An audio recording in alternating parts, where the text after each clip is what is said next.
চোখ রাখবো পরবর্তী সংবাদে। 1924 সালের 26 ডিসেম্বর বেলগ্রামে সর্বভারতীয় কংগ্রেসের অধিবেশনে সভাপতিত্ব করেছিলেন মহাত্মা গান্ধী।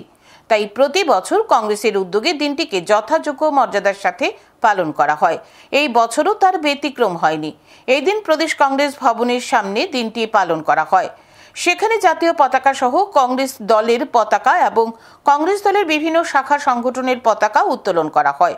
পতাকা উত্তোলনের পরও জাতির জনক মহাত্মা গান্ধীর প্রতিকৃতিতে ফুল দিয়ে ওনার প্রতি শ্রদ্ধা নিবেদন করেন উপস্থিত সকলে। প্রাক্তন প্রদেশ কংগ্রেস সভাপতি পীযূষ কান্তি বিশ্বাস বললেন, আজকে আমরা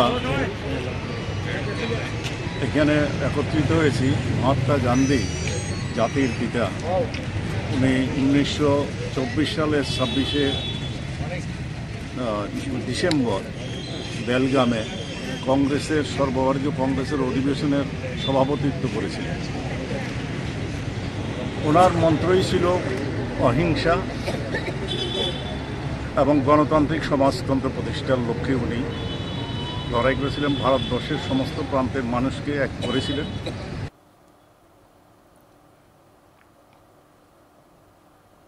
এই দিনের কর্মসূচিতে উপস্থিত ছিলেন প্রাক্তন প্রদেশ কংগ্রেস সভাপতি তথা বিধায়ক বীরজিৎ সিনহা, প্রাক্তন প্রদেশ কংগ্রেস সভাপতি পীযূষ কান্তি বিশ্বাস সহ অন্যান্যরা।